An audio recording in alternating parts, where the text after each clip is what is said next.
everybody and welcome to another video of R&R Partners. My name is Ruxandra and today I'm going to talk about 5 myths of GDPR. GDPR, as you might know, refers to General Data Protection Regulations. It's a set of legislation in Europe, where Romania is also located, that protects the rights of individuals to their personal information, such as our name, our age, even our height, our preferences in many cases regarding religion, political views, and many other things.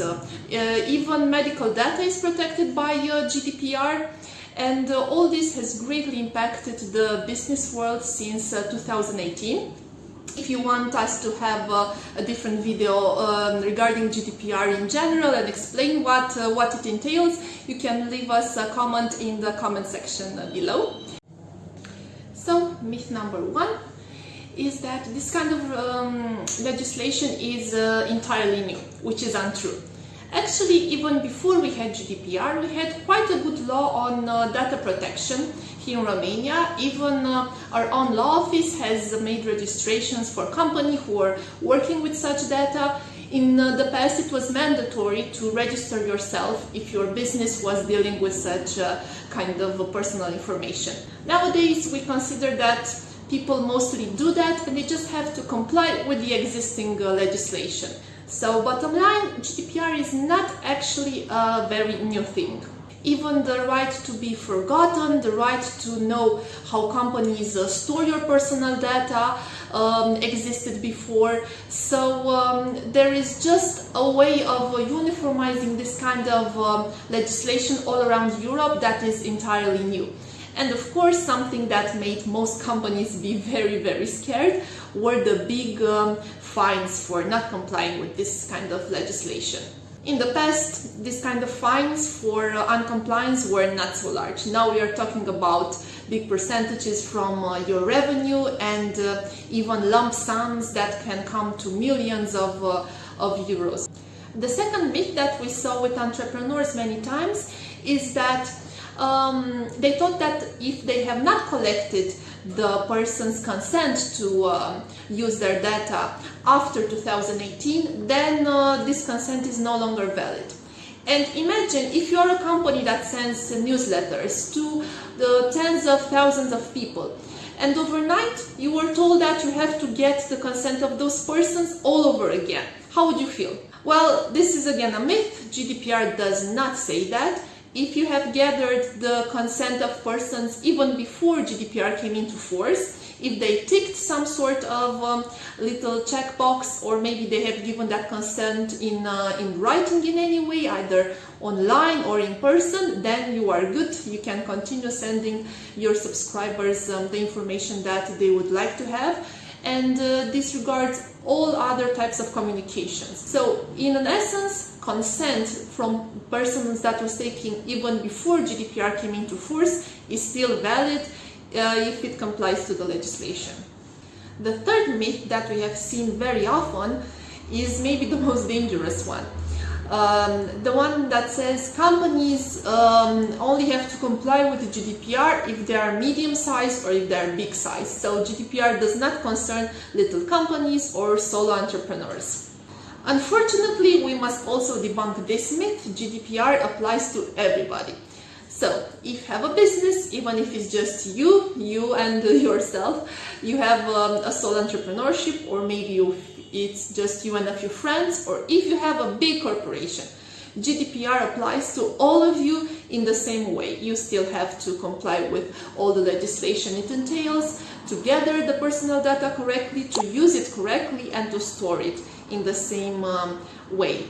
The same idea refers to fines. Even if, of course, a smaller enterprise will not get such a big fine on GDPR non-compliance as a corporation would, because its revenue is not so large and they could not actually pay it when you think about it, you can still get a fine if you're a small business and you do not comply with GDPR.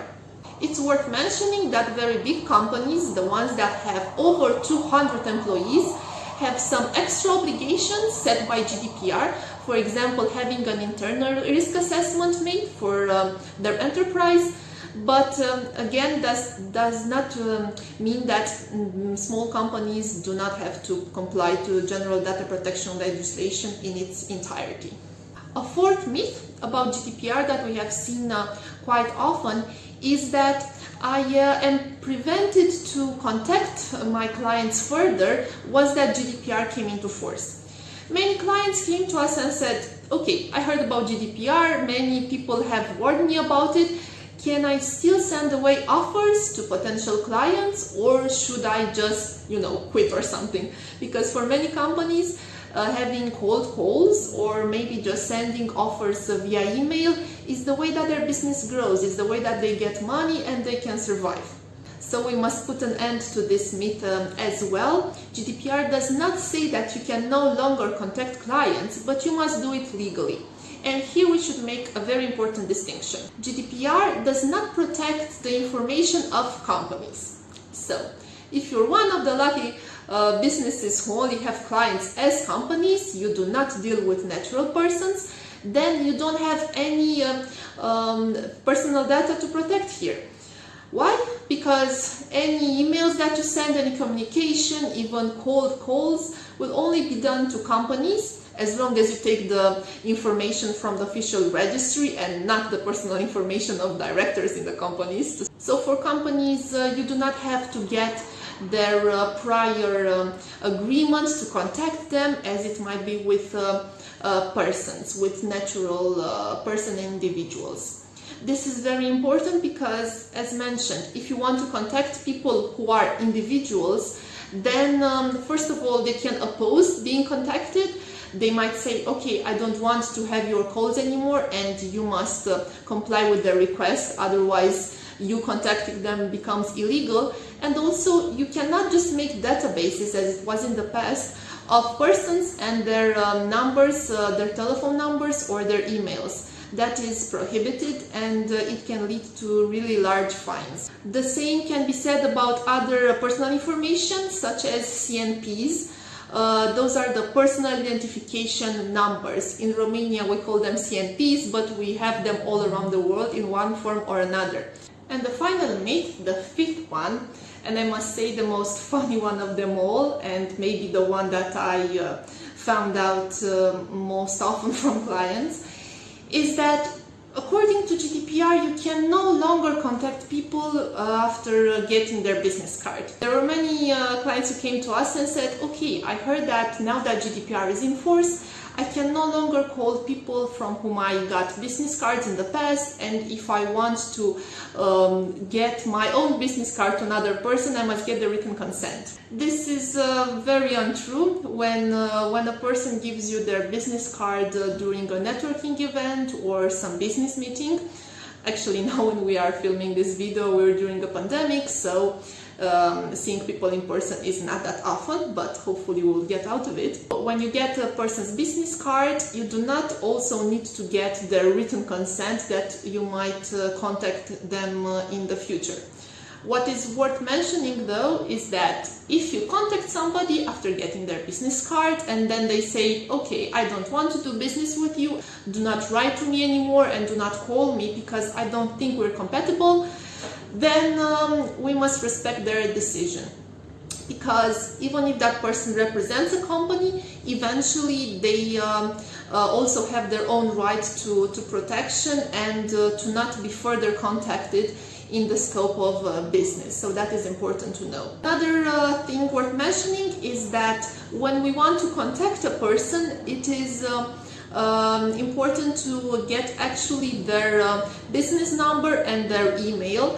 Emails such as myname@gmail.com or yahoo.com are not as evidently belonging to a company as a company domain. So for example, if you want to write to us, you can write to us on office@rrpb.ro, but if I were to give my own personal email, my Gmail address to another person, then GDPR will be most powerful there. I can more easily say that I don't want any contact. I can easily unsubscribe for any newsletter, and my personal data is very protected according to GDPR. This has given rise to many concerns because when a company is contacted, then of course you do it through another person.